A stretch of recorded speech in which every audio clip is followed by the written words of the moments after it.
조만간 변곡점을 만들 수 있으리라고 하는 희망이 보입니다. 우리나라의 대응이 다른 나라의 모범 사례이자 세계적인 표준이 될 수 있을 것입니다. 민주당은 코로나와 싸우는 일로 국민의 심판을 받겠습니다.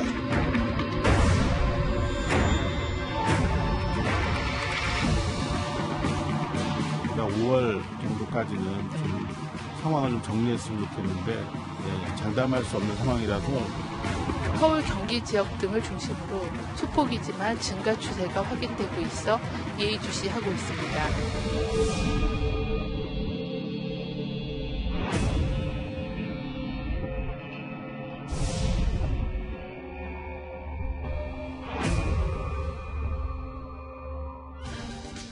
예. 뉴스탑 패닉 꼽은 1위. 이 얘기를 이제부터 해보겠습니다. 확진자가 나흘째 감소한 건 신천지 조사가 거의 마무리되고 있기 때문일 겁니다. 그런데 정부에서는 다소 이르다 싶을 정도로 어제부터 오늘까지 장관과 총리가 우리의 방역 체계를 자화자찬했다라는 목소리가 나오고 있습니다. 그들의 발언부터 먼저 들어와 보겠습니다. 하루 500명 넘게 발생하던 신규 확진자가 사흘 연속 감소했습니다. 아직은 매우 조심스럽습니다만 조만간 변곡점을 만들 수 있으리라고 하는 희망이 보입니다. 역설적이지만 한국의 환자 수가 많은 것은 월등한 진단검사 역량과 철저한 역학조사 등 방역 역량의 우수성을 증명한다고 생각합니다. 다른 나라의 모범 사례이자 세계적인 표준이 될 수 있을 것입니다. 총리와 장관 모두 전제를 나눴어요. 조심스럽지만 희망이 보인다. 아직 낙관할 수는 없지만 한국 정부 대응에 세계적 표준 될 것이다. 이를 두고 자화자찬이 너무 선묵한 거 아니냐, 또 이러는 거 아니냐라는 지적이 있긴 있습니다. 참 제 생각에는요, 이런 거 관련돼서는 좀 정은경 본부장으로 단일화할 수 없나 저는 그런 솔직히 생각이 있어요. 이 박능호 장관님은 사실 말씀하시자마자 계속 논란이 있는 것 같습니다. 지난번에도 이번 코로나 사태가 중국 갔다 온 한국 사람들 때문에 했다라고 해서 사실 그렇게 지금 여당도 사과하고 여러 가지 사과했다가 또 이제 점점 조용하나 했더니 또 나오셔서 한국 정부의 대응이 세계적인 표준이 될 것이다라는 이야기를 하셨는데 사실 이번 사태와 관련해서는 우리한테 악몽이 있습니다. 자, 문재인 대통령이 지난 2월 13일 날 경제인들 만나서 조만간 종식될 것이다 이야기를 하면서부터 이게 상당히 지역 감염이 확산된 적이 있죠. 그리고 또 정세균 국무총리도 이제 곧 될 거니까 이제 장사 이제 그때 돈 버시면 된다 이런 이야기를 했는데 불구하고 그 다음에 상당히 확산된 적이 있습니다. 이게 왜냐하면 결국 이번 사태를 어떤 질병과 감염의 관점에서 보는 게 아니라 자꾸 정치적으로 뭔가 메시지를 주려고 하니까 이 문제가 생기는 거예요. 이 지금 박능호 장관도 마찬가지입니다. 지금 예를 들어서 이런 평가는요, 전문가들과 WHO라든지 이 사태가 끝나고 나면 두고 보니까 한국 정부가 참 잘했다 이런 평가를 내리면 됩니다. 아니 시험을 내가 쳤는데 내가 잘했다고 지금 이야기하는 거 똑같은 거 아니겠습니까? 시험 채점한 사람이 잘했다고 이야기해야지 진짜지. 시험 보고 나서 나 100점 맞았어 이야기하면 그걸 누가 믿습니까?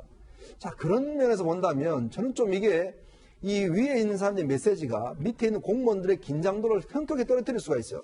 지금 어떤 면에서 보면 긴장을 갖고 이게 더 이상 확산되지 않도록 또 소규모 확산이 지금 벌어지고 있잖아요.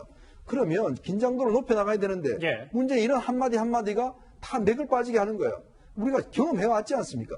그럼에도 불구하고 왜 이런 이야기를 또 하시는지 제발 좀 다른 사람이 평가하도록 정말 이제 전문가들이 볼 때 그때 오니까 정말 박능호 장관 참 잘했습니다. 라고 하면 좀 기다려 주십시오. 자기가 먼저 평가하지 마시고. 김태현 변호사님. 또 한쪽에서는 안에서 내부에서는 자체적으로 이런 평가와 관측을 할 수는 있는데 이게 성급하게 언론을 통해서 이런 말들이 전파가 되면 국민들 지금까지 정말 사회적 거리두기 잘 하고 있는데 이게 혹시 코로나 그럼 다 끝난 거 아니야? 나 이제 평소대로 해도 되는 거 아니야? 이런 잘못된 신호를 줄 수 있지 않냐? 라는 지적도 있습니다. 그게 걱정인 거죠. 그러니까 오늘 아침에 모 언론을 보니까 코로나 블루라는 용어를 썼어요. 그러니까 이제 우울하다는 뜻의 블루입니다. 그러니까 이제 코로나 때문에 저녁에 모임도 못 하고 밖에도 못 나가고 애들은 학교도 안 가고 계속 집에 있고 가정주부는 애들이 집에 있으니까 밖에 외출도 못 합니다. 자유롭게. 그러니 지금 계속 집에만 있고 이 따뜻한 봄날에 답답하고 그러니까 사람도 못 만나고 굉장히 좀 우울해지하고 무력감이 들지 않습니까? 그래서 이제 그거를 코로나 블루라고 이제 표현을 했던데 그 정도로 지금 일반 시민들은 긴장하고 그다음에 하고 싶은 것도 못하고 참고 살고 있는 것이거든요. 그런데 이제 정부에서 아이 뭐 곧 괜찮을 겁니다. 뭐 희망의 변곡점이 보이고 우리나라 대응이 뭐 세계적 표준 될 겁니다. 이런 얘기를 들으면 가뜩이나 밖에 나가고 자유롭게 활동하고 싶은 시민들 입장에서 보면 이제 괜찮은 것 같은데 정부에서도 희망의 노래를 불렀으니 나도 좀 긴장 좀 풀고 밖에 나가서 저녁에 친구들 만나서 모임도 하고 뭐 젊은 친구들 클럽도 좀 가고 마스크 벗고 다니고 알겠습니다. 이러고 싶지 않을까라는 마음이 들 수도 있어요. 그러다가 이제 정말 서울이나 경기 같은 수도권에서 약간의 감염자가 또 느는 일이 생기면 이거 이제까지 애썼던 게 한 번에 무너지는 것이거든요. 그러니 아직 좀 긴장을 풀 때는 아니지 않나. 완전히 종식됐다, 어느 정도까지는 종식됐다고 할 수 있을 때 긴장의 끈을 풀어도 늦지 않다라는 말씀입니다. 이현정 의원님, 저 질문 짧게 하나. 네. 이런 두 분의 지적을 이 정부가 예상을 못할 리가 없잖아요. 네. 그럼에도 이런 메시지를 던지는 이유 뭐라고 봐야 됩니까? 점점 총선이 앞서 있기 때문에 그렇죠. 지금 30 며칠밖에 남지 않았지 않습니까? 정부로서는 어떤 면에서 보면 뭔가 희망의 메시지를 자꾸 이제 긍정적 메시지를 줘야지만이 뭔가 국정 운영의 주도권을 잡아 나가는데 지금 뭐 자꾸 이제 어떤 면에서 보면 수세적이니까 뭔가 좀 공세적으로 뭐 하겠다. 그런 차원의 좀 마음이 급한 면이 나타나지 않나 싶습니다. 이 박능구 보건복지부 장관과 강경화 외교부 장관은 과거 코로나가 이제 초창기 정점을 찍었을 때에도 국민들의 인식과는 다소 동떨어진 발언을 해서 논란을 자초한 바 있었습니다.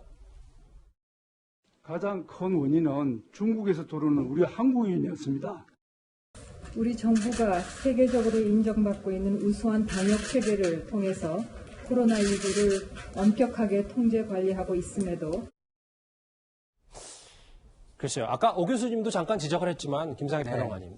아직 수도권 산발적 감염, 이 집단 감염 가능성도 여전하고 지금 미국, 이탈리아가 지금 뻥뻥 뚫리면서 다시 코로나가 우리나라로 들어올지 모른다는 불안감도 있는데 이런 발언을 했다. 글쎄요. 어떻게 봐야 됩니까? 이게 굉장히 성급한 이야기죠. 왜냐하면 우리가 무증상 감염에 대해서 확실한 이야기를 못 해주고 있잖아요. 예. 그리고 그 역학 조사를 하면서 역학 고리를 완벽하게 다 밝혀낸 것도 아니에요. 끊어져 있는 부분도 있습니다. 그런데 투명하고 강력한 방역 시스템 이렇게 이야기하는 거는 저는 굉장히 성급한 이야기라고 봐요. 왜냐하면 운이 좋아서 잘 잡히고 있는 걸 수도 있는 거지 100% 모든 걸 밝혀내가지고 100% 능력으로 해결하고 있다라고 얘기하기는 힘든 거거든요. 근데 이러다가 정말 또 무증상 감염으로 어디서 나오거나 이러면 또 어떻게 되겠습니까? 근데 그런 거에 대한 설명이 완벽하게 되지 않는 상황에서 이런 얘기를 한다는 거는 아까도 얘기했지만 잘못된 시그널을 줄 수 있다. 이런 점에서 굉장히 부적절하고요. 예. 또 하나는 지금 이런 얘기를 하는 게 적절하지 않은 또 하나의 이유는요. 국민이 고통을 받은 부분을 안 보는 거잖아요. 지금 사망자도 있죠. 아끼는 사람을 잃은 사람들도 있어요. 10명이 넘었습니다. 그리고 일상생활을 희생당하고 있죠, 국민들이. 그리고 경제적인 피해를 입고 있어요. 근데 이런 부분들을 생각 안 하고 저렇게 얘기를 하면 안 되고 앞으로 함께 헤쳐나갈 일이 산적해 남아있는 상황인데 함께 공감하는 이야기를 해야지 그 평가를 하고 벌써부터 이래서야 되겠나 싶습니다. 성급한 낙관은 아니냐 또 논란이 있는데요. 오늘 문재인 대통령의 발언도 있습니다. 같이 만나보겠습니다. 우리가 현재의 추세를 계속 이어나가 신규 확진자 수를 더 줄이고 안정단계에 들어간다면 한국은 그야말로 코로나19 방역의 모범 사례로 평가받을 수 있을 것입니다. 하지만 아직 낙관은 금물입니다. 맞아요. 아직 낙관은 금물이고 대통령은 신중했습니다. 맞습니다. 근데 김태현 변호사님. 대통령이 오늘 저 발언 말고 어떤 내용이 또 있냐면 이것 말고도요. 불안과 공포를 조장하는 행동이 있다며 가짜 뉴스 이런 부분을 한번 언급을 했거든요. 저희가 어떻게 받아들이는 겁니까? 근데 그러니까 불안과 공포를 조장하는 거는 바람직하지 않은 건 맞죠. 그런 얘기는 충분히 할 수는 있는데 가짜 뉴스에 대한 경고 메시지가 있었는데 글쎄 어떤 것을 가짜 뉴스로 했는지 딱 특정해서 얘기하지는 않은 것 같습니다. 그런데 보시면 이제 인터넷 공간이나 유튜브 이런 곳에서는 가짜 뉴스들이 좀 돌아다닐 수는 있는데 우리가 이제 기성 언론에서는 이 팩트 자체가 문제가 있는 가짜 뉴스가 돌아다니는 건 아니거든요.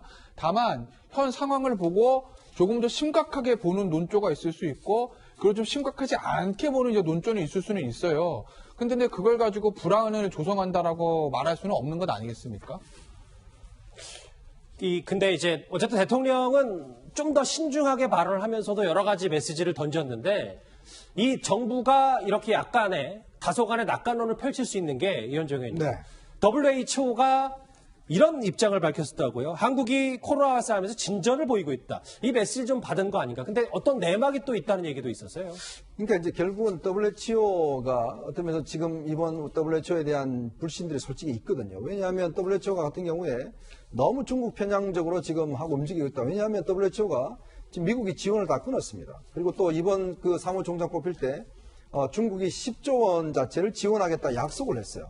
그 중국 지원으로 해서 이제 WHO 사무총장이 임명이 됐는데 문제는 그렇다 보니까 이번에 그 WHO 같은 경우는 중국에 대해서 굉장히 또 축소지향적으로 여러 조치를 취했거든요.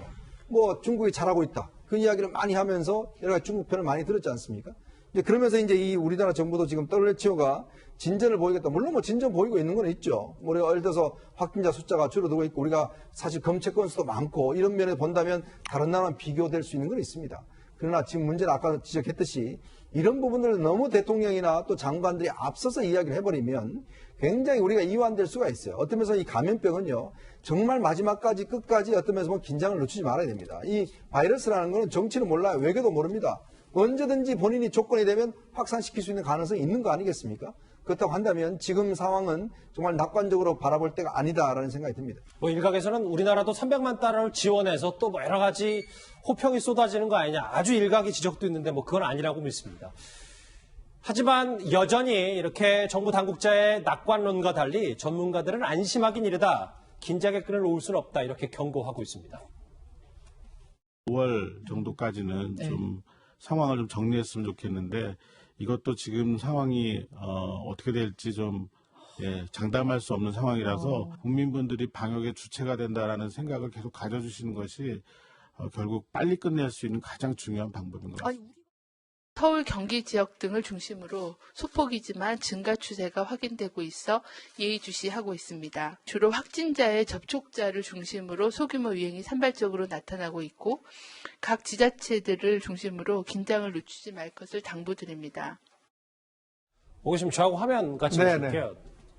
전국 확산세와는 달리 서울은 아주 조금이지만 미세하지만 확진자 수가 늘고 있고 그리고 아까도 짚어봤던 것처럼 한 전문가 얘기는 5월까지도 이 코로나 종식을 단언할 수 없다. 이렇게까지 관측하고 있거든요. 네.